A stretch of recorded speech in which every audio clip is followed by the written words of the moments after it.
Okay, I'm slightly lectured out. I don't know about you. It's been a long morning at the coalface, so I fully sympathise if you had a lot of lectures today, and I appreciate you adding to your load by coming here.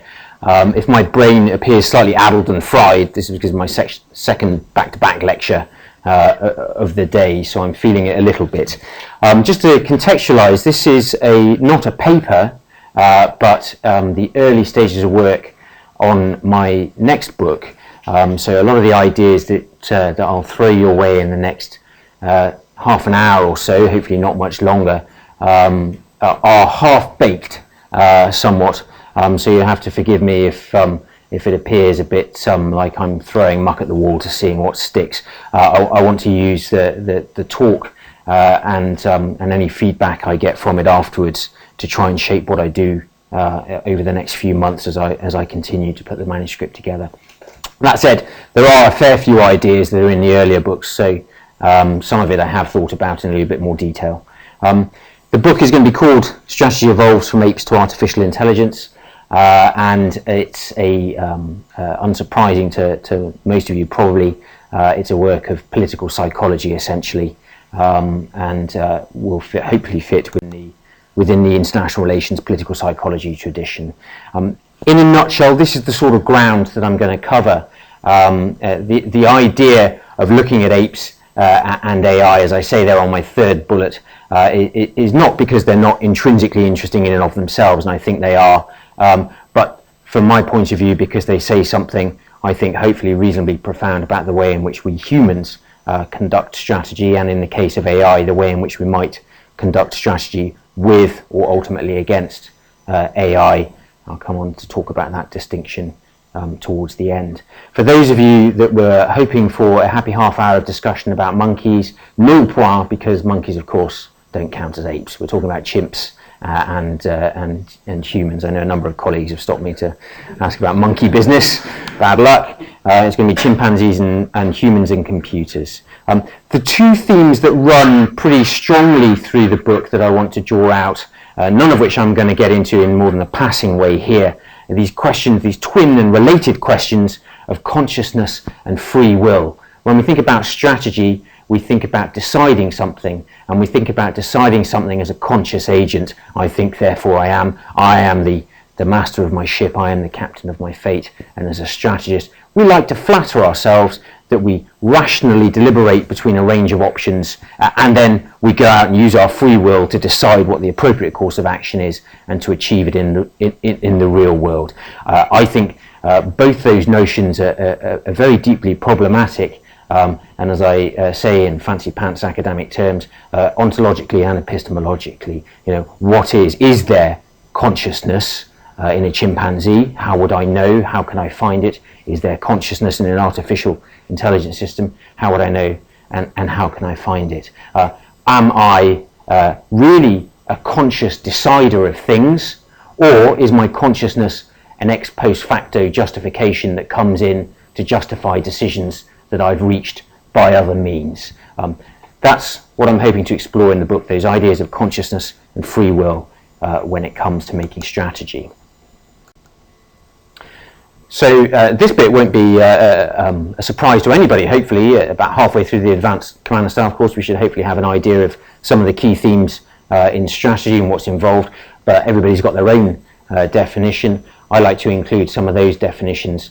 Sometimes people will say to me, but strategy is a product of historically literate states and organized governments. I take a much more laissez-faire approach to strategy.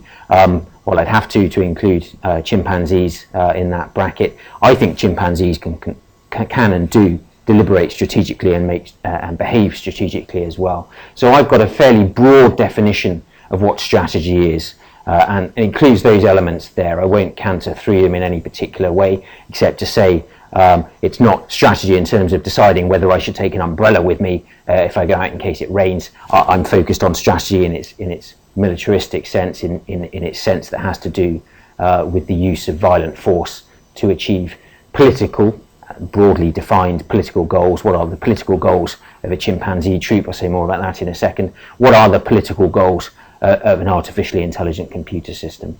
So I define politics and the instrumental use of violence to achieve politics in fairly broad terms. And as I say, that allows me to say something, and I do in the first two books, about the psychological dimensions of strategic behaviour.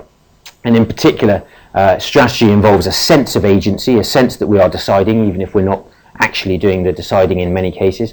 It requires imagination, it requires a sense of the future. We have to project out what it is we're trying to achieve in the future.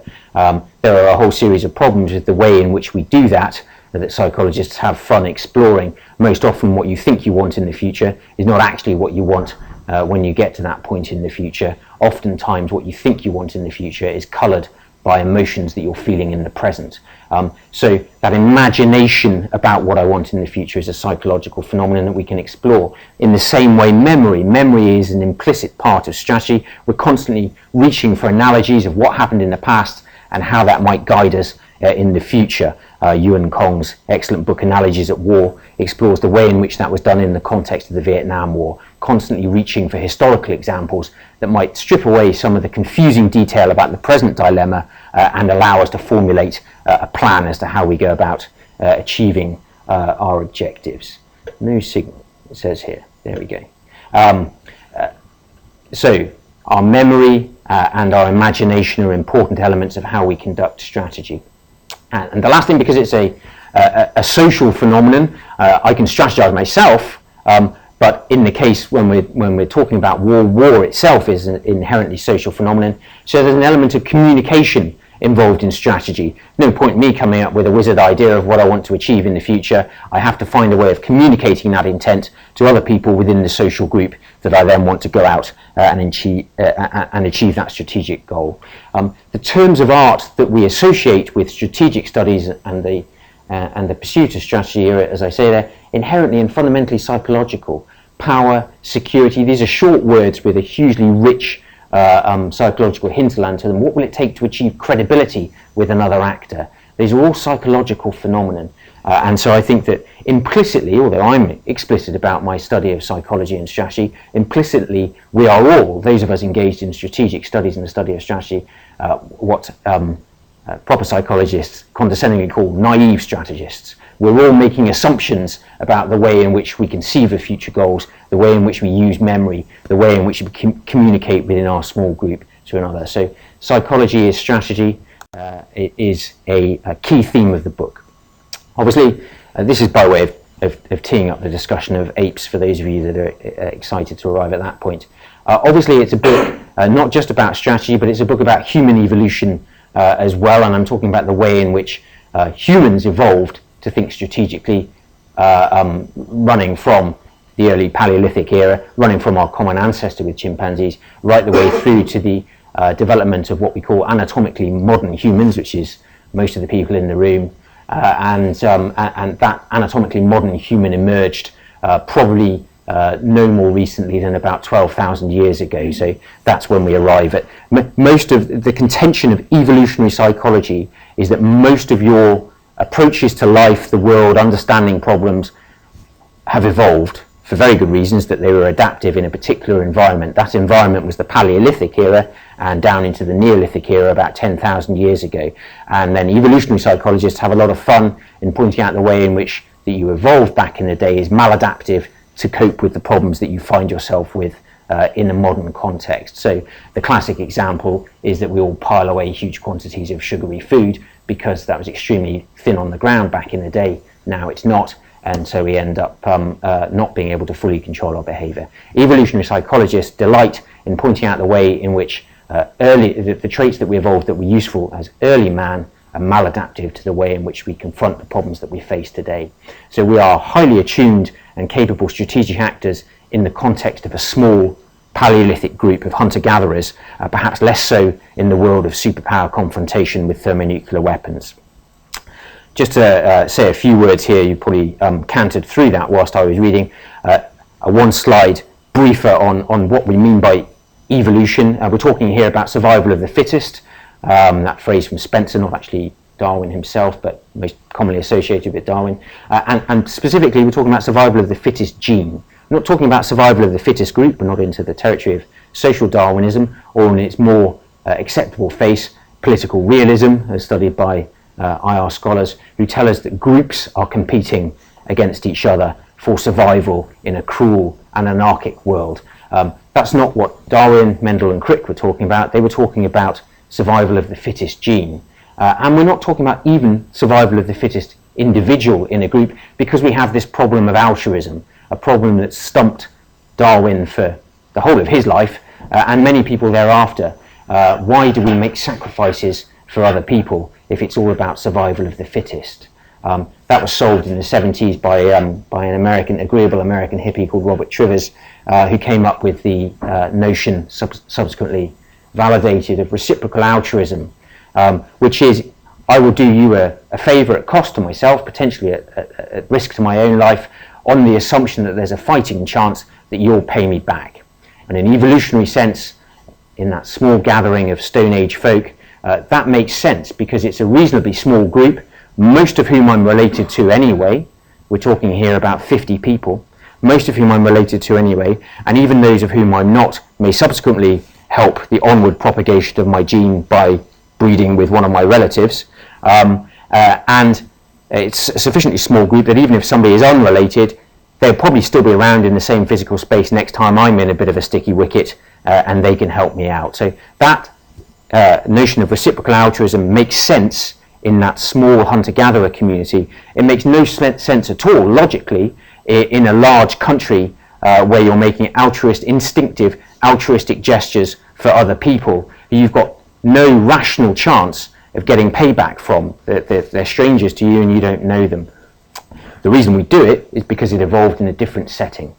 It evolved in a setting where it made much more sense to us. That's why we have that altruistic tendency. So that's what we're talking about. We're talking about survival of the fittest gene. And we're motivated to pursue survival of the fittest gene. That is our overarching political goal in strategy, if you like. We're motivated to pursue that via a variety of means.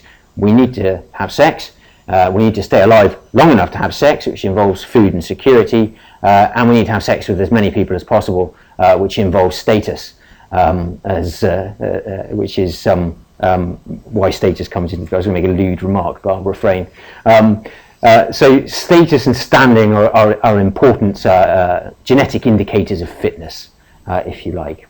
So that's evolution as the basic framework that I come at this problem with.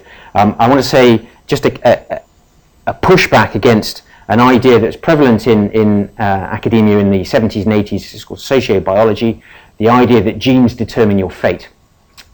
I've said that propagating your genes is the fundamental raison d'etre of humankind, as indeed it is of all biological life forms.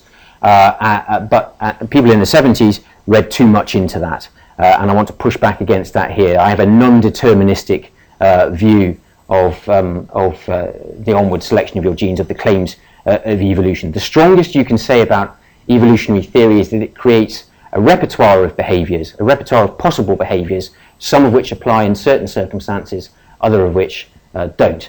And an evolutionary psychologist, a modern evolutionary psychologist, accepts that, and all they're saying is that a lot of those repertoires of behaviours were adapted in an earlier era, down to about 12,000 years ago. All right, turning to apes, and I will pick up the pace because otherwise I'm going to bore the pants off you. So apes, chimpanzees specifically, are the group that I'm going to study, and contra the view of anthropologists for much of the 19th and 20th centuries, they're not a happy-go-lucky bunch who like nothing better than to have an idealized peaceful life. They're actually a pretty violent, bloodthirsty lot whose womenfolk practice infanticide, who engage in cannibalism, and who wage what we would call, if it were waged at the level of human society's total war, to the point of annihilation of rival groups. We're talking here about very low numbers of chimpanzees. So firstly, we've got an observation problem. It's hard to see them. They're in the forests. Secondly, we've not been trying to see them for very long, so we've got a reasonably small data set. But the consensus of primatologists is that earlier myth of the peaceful savage, of the chimpanzee as sort of a happy-go-lucky kind of character, was flat wrong. Chimpanzees are engaged in a pretty brutal struggle between their groups, and that often involves the total destruction of rival groups. Why? They're fighting primarily to keep access. Male chimps are the ones that do most of the fighting. They're fighting primarily to keep access to the females. They're not fighting to protect their young, particularly because they don't know which one is theirs. Because chimpanzees don't pair bond, they all form a line and have sex with whoever's fertile. So you've no idea which baby chimp is yours, but you do have an idea that you need to keep a hold of the females in your troop. So, do chimps make strategy? That's my starter for 10, and my answer is unequivocally yes. Chimpanzees are social animals. They are empathetic. They are conscious. They pass all sorts of tests for having a conscious mind. They are self-reflective. They indulge in things like shared gaze. If a chimpanzee points, they will follow the gaze. They won't just look at you. These are all telling if you put a red dot on a chimpanzee's face and put it in front of the mirror, the first thing it does is go, what's that? If you put a red dot on a monkey's face and put it in front of the mirror, it doesn't understand what the mirror is. So chimpanzees, much closer to humans in that sense, they are empathetic, social, conscious. They mentalize about the internal mental states of others. They engage in sympathy with people, with closely related chimps who are suffering. Chimpanzees are strategic actors in the sense that they follow complex sequential steps to try and achieve an outcome, and I think that's for me, that's the core element of strategy. You have a goal. That goal is whether you know it or not, is the onward selection of your gene, and oftentimes we don't know that's what's driving our behaviour, even if it is. I was telling the anecdote in the class just now. Somebody asked a very knowing President Johnson why America was in Vietnam at a time when the conflict was going badly, and Johnson pulled his trousers and his pants down and said, that's why we're in Vietnam. And I think that unknowingly Johnson had a keener handle on why America was in Vietnam than many people who could come up with other more high-level explanations for what the strategy was. His point was that it was about standing status and esteem, and whether he knew it or not, standing status and esteem in an evolutionary sense often relates to how much success you're going to have in the onward propagation of your gene. So chimps are motivated by those biological goals, and they can follow complex and sequential steps towards the attainment of those goals. They form alliances, they scheme, and they kill rival chimps in their path to the top.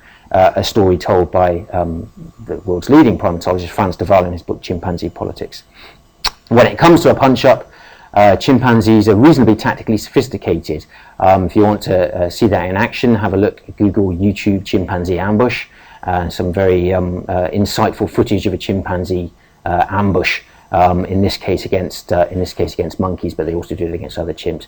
Overwhelmingly, they don't stage pitch battle. They use long-range reconnaissance patrols, and they conduct ambushes when they have overwhelming odds and not when they don't. So to annihilate the rival group, there's no pitched battle, or very rarely a pitched battle. Normally it's an attritional campaign of ambush with 10-to-1 ratios waged over a period of several years as you pick them off one by one on your long-range patrol. To me, that's strategic behaviour. And on the last one, there's no clear answer to this. How do they communicate? We're going on a patrol. This is what this is our political goal. This is what we're going to do. And I've said communication is an integral part of strategy. Well, chimpanzees do have language. It's pretty basic language, but there's a recent finding that I found quite startling when a chimpanzee was moved from its troop in Arnhem Zoo to a troop, I think, in Glasgow, and changed its idiom. So its word for apple changed quite dramatically when it discovered that the locals couldn't understand its Dutch accent. So there is communication between troops, and there is also culture. That shows that language being an artifact of culture. Also in types of tool and approach to tackling problems, there are cultural elements. Certain troops of chimpanzees will use different techniques to attack termites' nests and get the termites than other troops. So there is culture, there is basic manufacturing, there is language to communicate intent, and there is social teamwork in pursuit of a political goal.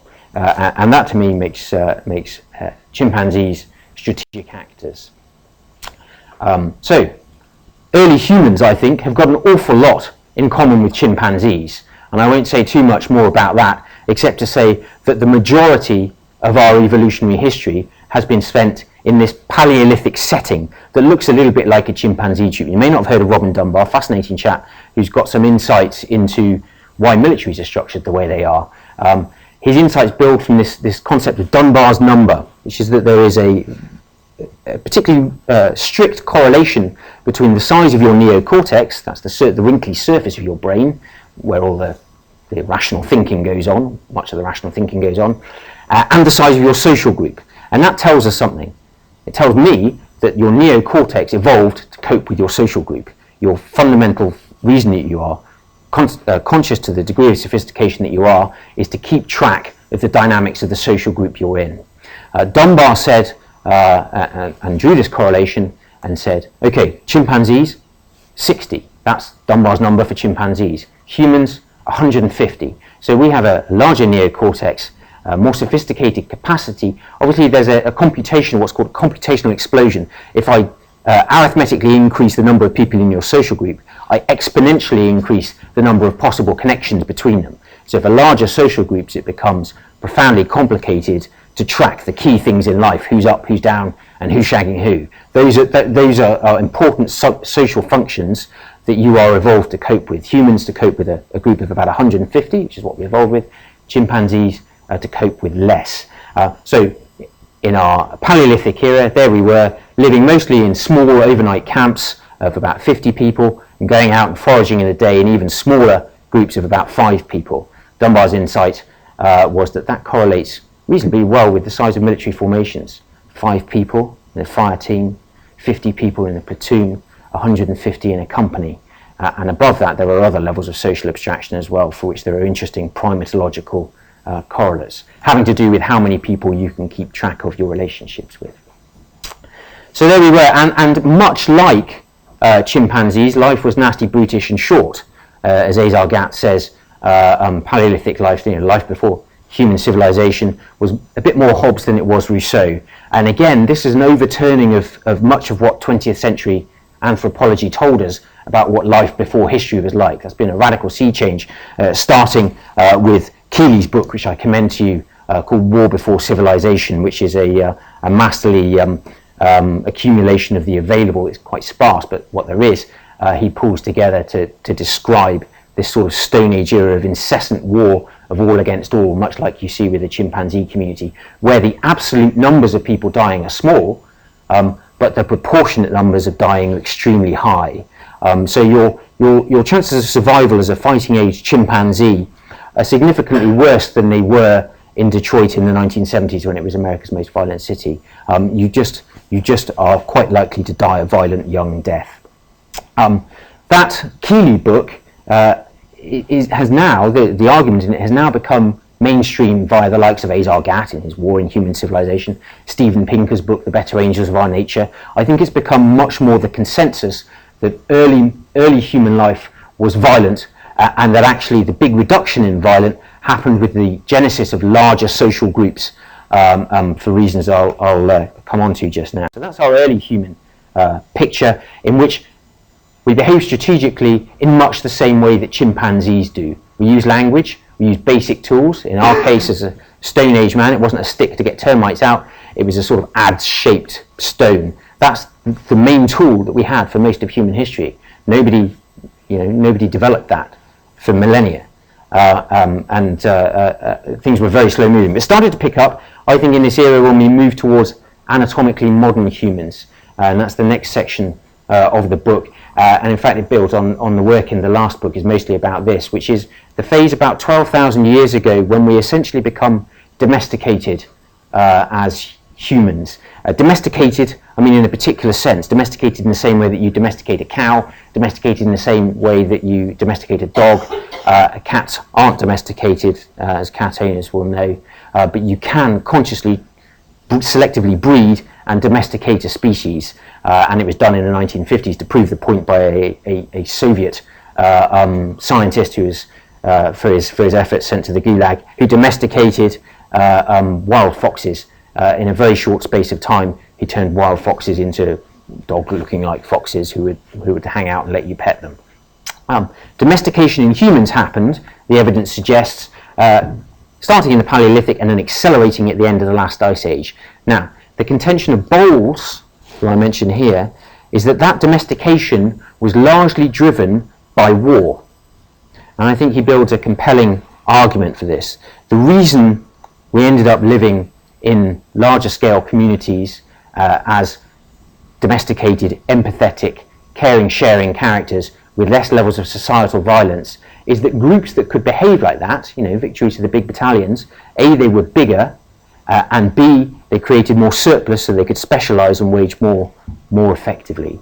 So the onset of human civilization in the way that we know it now, these early proto-states, was driven by the competitive pressures of war, starting about 15 down to 10,000 years ago, that drove communities, there was a population explosion at the end of the last ice age, drove communities to live together in closer proximity. You can recognise the effects of that domestication of humans in some fairly profound changes in the size of your brain, for example. One of the things we pride ourselves on as humans relative to chimpanzees is that our brains are bigger, and indeed they are. But our brains are smaller than Paleolithic man's brain by about the size of the mass of a tennis ball. Your brain is smaller than that of a Stone Age man. A smaller brain is the effect of the domestication process. Domesticating reduces the amount of testosterone, which G's you up for the fight in your chimpanzee or Paleolithic community, makes you more willing to cooperate socially with other people, a more chilled out actor, and one of the effects of reducing testosterone is a diminution in the size of your brain. So if you domesticate cattle, they get smaller brains. If you domesticate dogs, smaller brains. Domesticate humans, same thing. So anatomically, modern humans have smaller brains and a greater capacity to cooperate together, and a richness of social fabric that grows out of that gives us the whole era of human history that many of my colleagues delight in exploring in the context of its strategic implications. All I'm going to say about, hi there, all I'm going to say about modern humans here is that I spend the bulk of the book exploring how that early era of evolutionary history shapes our strategic performance in the modern world. Specifically, I won't go into any of that, like classic academic, I've banged too much onto the slides. Specifically, we are, as a result of our human evolution, hardwired to recognise categories and groups, but almost infinitely flexible in terms of what those categories and groups are. Once you've formed certain categories and groups, who are your reference social group, on whose behalf you will be engaging in this essentially social activity of strategizing, they tend to be sticky. But until they're formed, there's an almost infinite variety of flexibility. With my psychology class, I rather cheekily get them to do the test that I identify at the top here. It's the Harvard Implicit Association Test. You can do it online, just Google that. Sign up and take the test, and you'll discover how unconsciously racist you are. I commend it to you as a salutary lesson in the power of one's unconscious to shape one's thinking in ways that jar with one's conscious view of oneself as I'm a liberal sort of guy and I treat everybody equally. Probably not so. For most of us, we have a subconscious categorization that includes pejorative attitudes about people who are obviously racially distinct from us. There's a very good evolutionary reason for that, which is that race distinctions are, according to some anthropologists, including Jared Diamond, simply a cultural badge. They don't serve an instrumental purpose. Blonde people aren't blonde in Sweden because something to do with sunlight in the Arctic era. They're blonde because it's a badge of who's in your particular group. So it doesn't really matter what the badge is, as long as it's something that's attached to your body. It's a way of showing who's in your group and who's out of your group.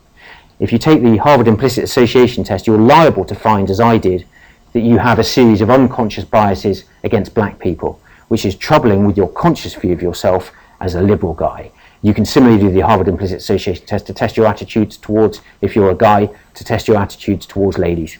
And you'll find you've got some pejorative attitudes bubbling away in your subconscious there as well, possibly. I don't mean to be, I did. So consciously I'm a liberal sort of guy. Subconsciously it turns out I'm racist and sexist.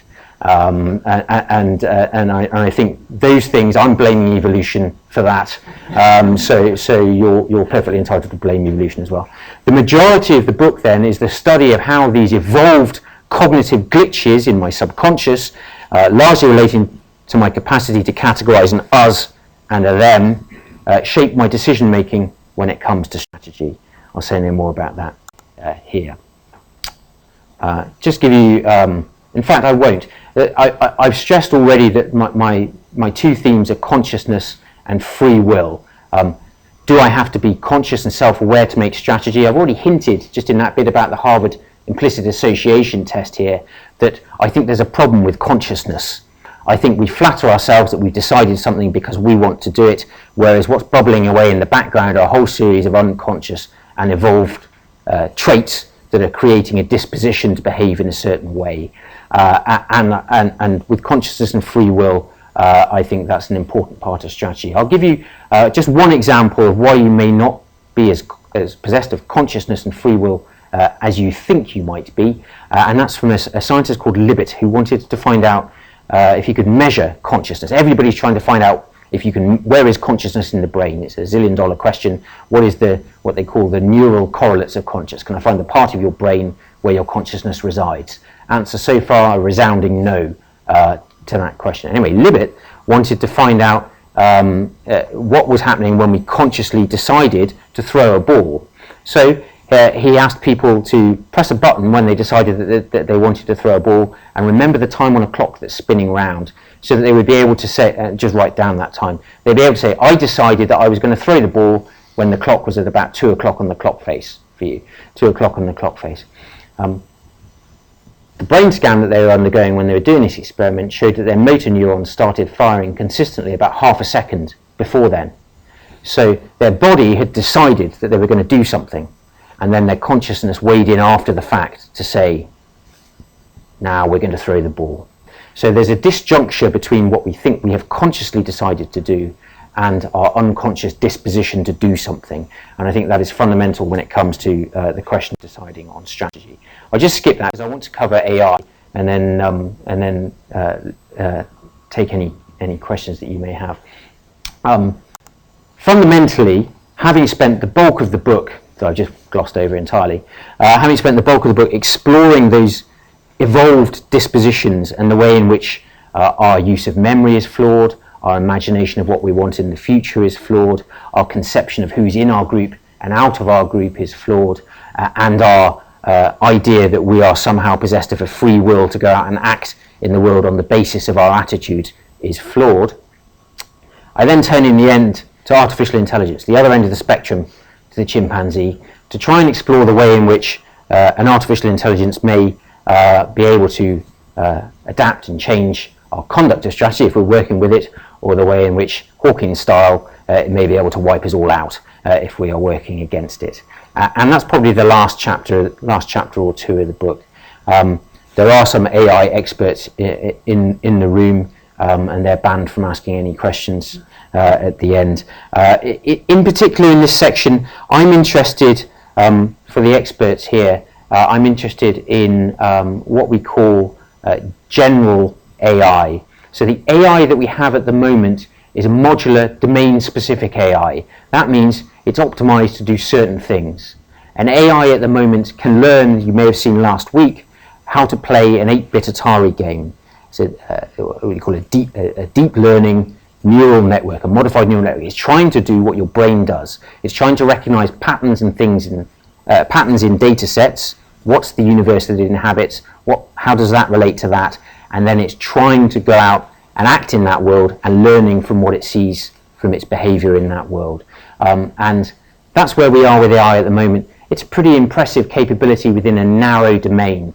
The AI that we have at the moment can kick expert computer players' backsides in those 8-bit games, but an 8-bit game is not the real world. So clearly there's a disjuncture between what the human brain is capable of and what even the most advanced artificial intelligence is capable of at the moment.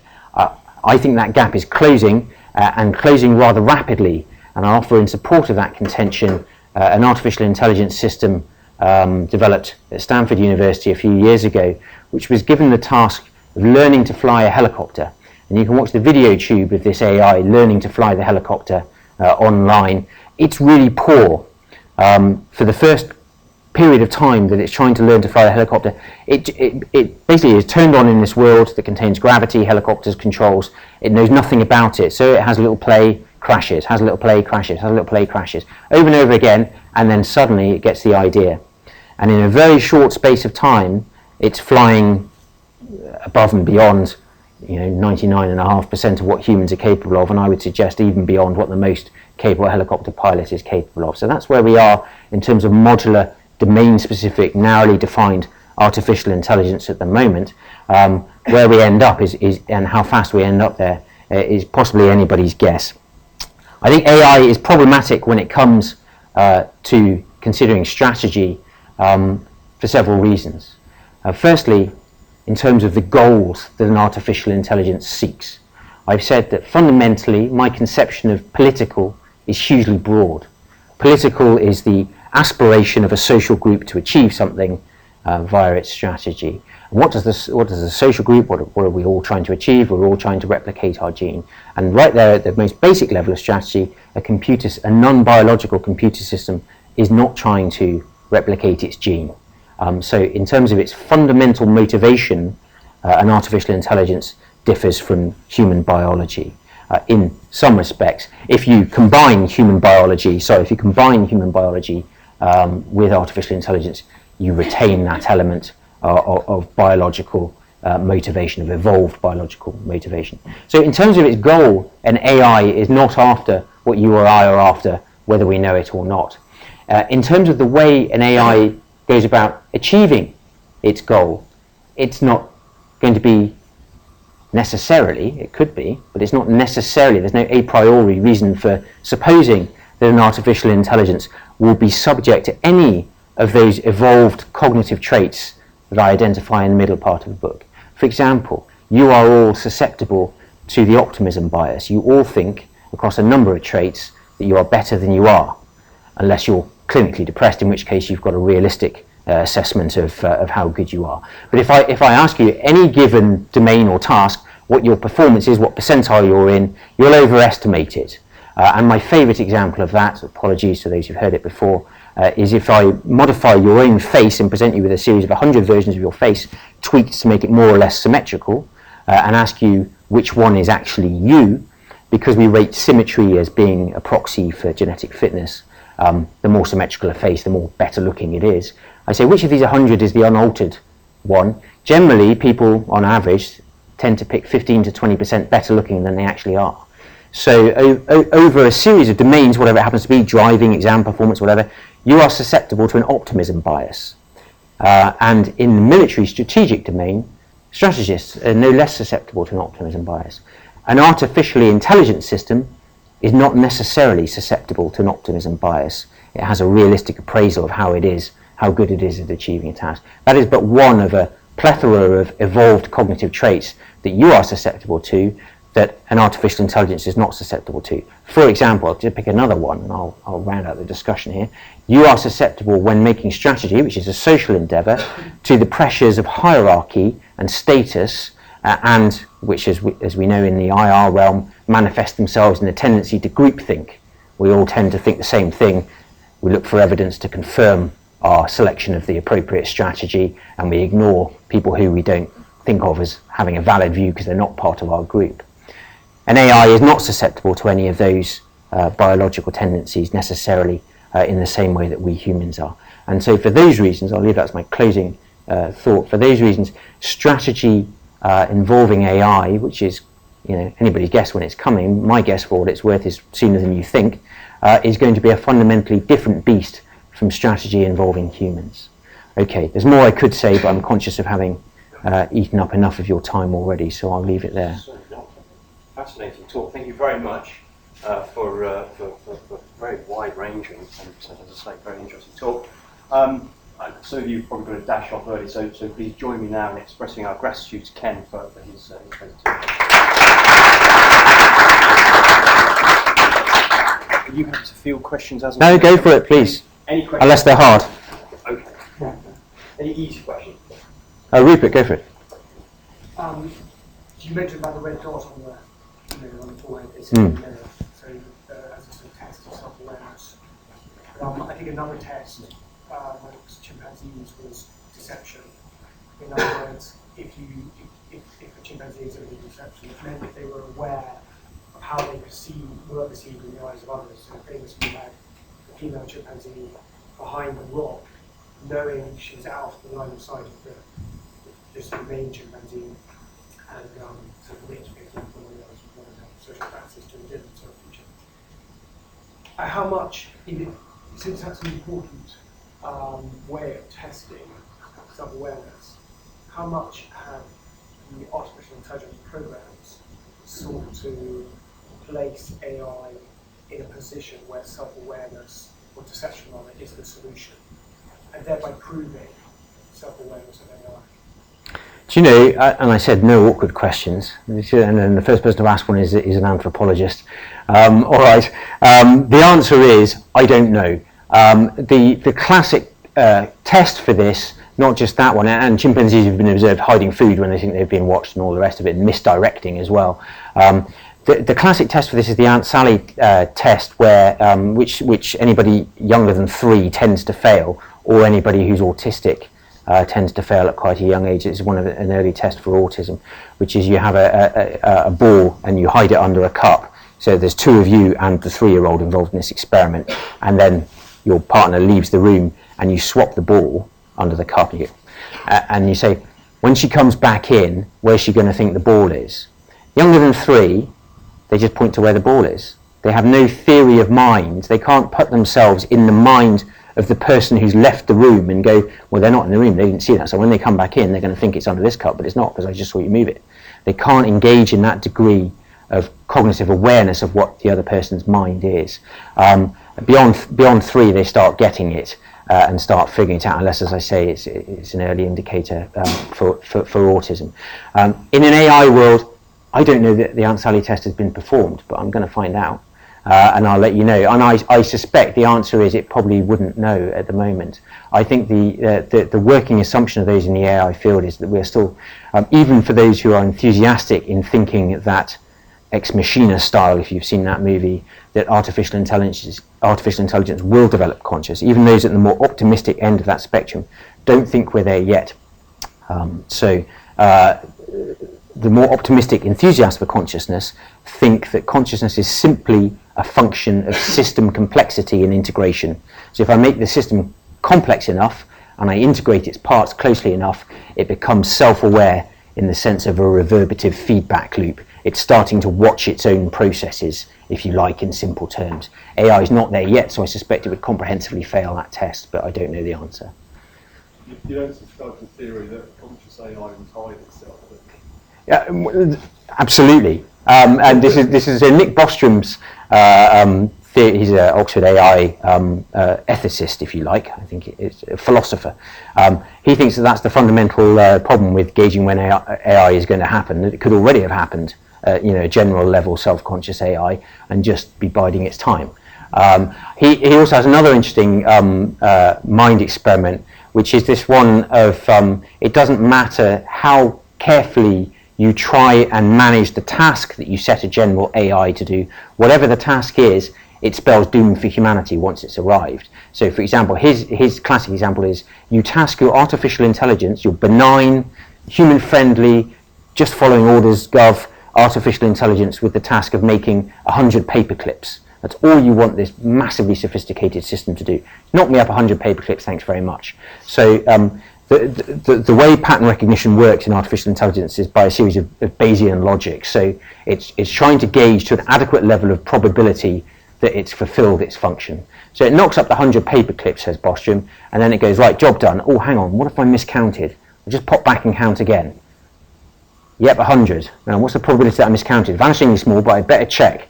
And goes back and counts again. And simply in its pursuit of repeatedly ruling out a margin for error in its manufacture of 100 paper clips, it thinks, right, I'm running out of power, I better get some more power to keep this operation going for a while, I better get some more resources. And in the end, in Bostrom's philosophical mind experiment, the benign AI that you task with assembling 100 paper clips has to carpet the known universe in solar cells in order to just go back and check just one more time that it's manufactured 100 paper clips. So in the way of these philosophical, ethical arguments that beloved of David Wetton, you arrive at a sort of doomsday scenario, no matter what your benign intention in creating the system was in the first place.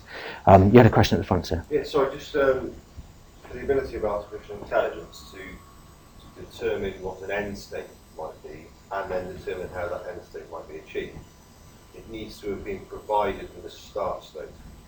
Yes. It still doesn't have the ability. What's going into its mix to describe its start state? Is that what you're saying? So where's it getting its data from? What's its understanding of the universe? Well, the AI in a simplistic universe, the AI in the Atari game just landed in the Atari game and it was given only one instruction: maximize your score. So in the same way that your deep instruction is go forth and spread your genetic code, you're not particularly aware of it, and all sorts of complex and fun behaviours emerge from that.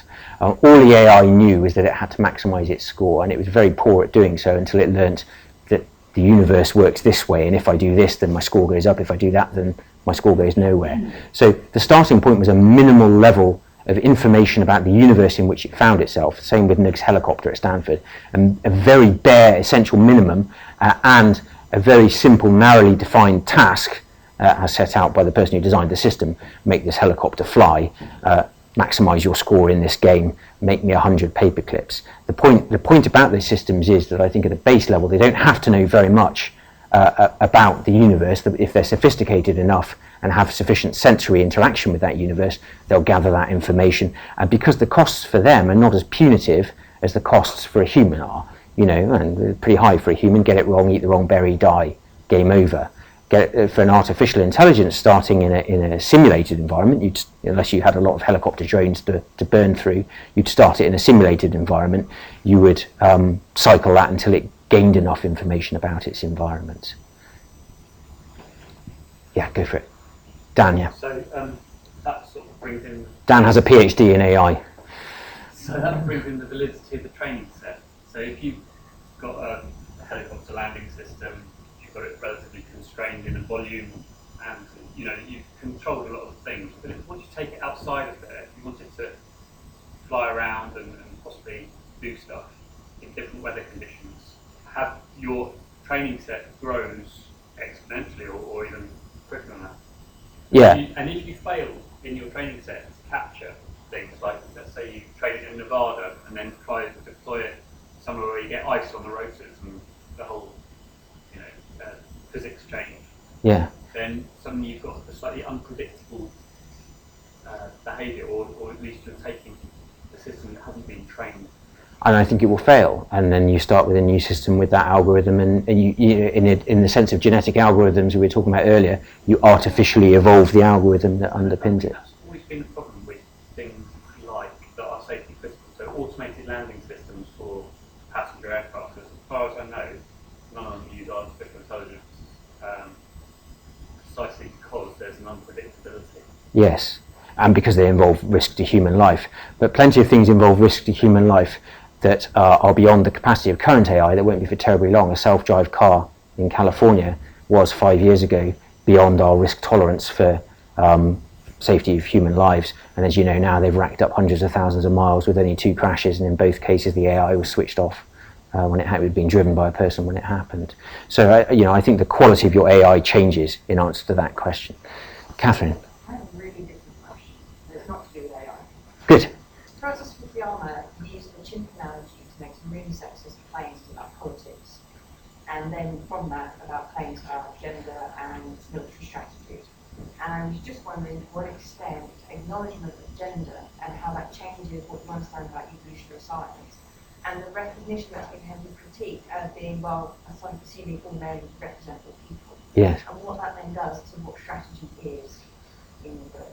Yeah, so I think loud and clear to me is that you don't want to be Francis Fukuyama in this debate. Before you say, you also don't want to be a sociobiologist from the 70s or 80s. So you need to find a way of trying to understand what is meaningful from human evolution without saying what is deterministic as a result of human evolution. And I'll give you an example when it comes to women in combat. So Wrangham's book on chimpanzees is called Demonic Males. There are most chimpanzee wars involve male chimpanzees tearing other male chimpanzees apart and then making off with the women. So the question, if you were making a bone comparison, you'd say, Well, obviously you want blokes doing the fighting because that's what we evolved to do, and yada yada yada, and therefore women in the infantry. And Richard Kemp makes this argument about women in the infantry. They do not have the evolved capacity to do that. However, as I say, genes are not fate, and we've moved a long way from that, particularly in terms of the advancement of epigenetics, the interaction of gene and environment. But also, starting 12,000 years ago with the arrival of culture, in this particular example, that relationship totally breaks apart anyway. And I recommend, as reading on that, Adrian Mayor's new book, Amazons, which is about the role of female combatants in pre and early history. And there were a great many of them. And the reason that they were able to do that is because, even from that early day, tearing the opposition apart with your teeth was not the deciding factor in much human conflict, because culture enabled you to develop standoff weaponry and ways of countering that raw physical advantage that is, in any case, only an aggregate disposition. It's beyond doubt that, on average, men are more heavily muscled and physically stronger than women. And obviously in individual cases, as I know from the rowing world, that's definitely not the case. So I think the thing to keep in mind is that we're talking here at best about proclivities, dispositions. We're not talking in any sense deterministically about these things. In some human traits, you can make more of a claim for, I have to wrap it up and say, so you can make more of a claim for genetic input. So, for example, the heritability of height is 0.8. And 0.8 doesn't, on a scale of 0 to 1, so that's quite high, right? But it's important to note what heritability is measuring. It doesn't mean that if I've got two tall parents, I'm going to be a tall chap. That 0.8 is a measure of the variation of the gene, variation of the trait rather, in the successor generation. So it's saying that almost all of the variation can be explained by genes. So I may have two 6'5" parents and still come out as a 4'8" shorty, and I'm, that's perfectly compatible with a measure of heritability of 0.8. All I'm saying is that on the spectrum of variability, most of that variability is explicable by your genes. That's fairly uncontroversial in terms of height. In terms of proclivity for criminal violence, which is a subset of proclivity for violence, the comparable figure in a large-scale study, the large-scale study being Sweden in its entirety over the last 70 years, the heritability of proclivity for criminal violence is 0.55. So more than half, that's high in genetics. There being an interaction of genes in the environment. It's rare that you can definitively say something is so heavily determined by genes. So if one has two criminally violent parents, and it's more likely to be a criminally violent father, incidentally, significantly, if one has two criminally violent parents who are high in that disposition, there is still a very high probability that you'll come out the other end and be a criminally violent herbert as well. So genes are not fate, but they can, under certain circumstances and certain traits, tell us something about our disposition and our inclination to respond in a particular way to a particular set of problems. That's as far as I go. Great. I'm sorry, we're going to have to... Well, thank God for that. Graham's lining up. Surrounded the room. Thank you again, Ken, for a fascinating talk.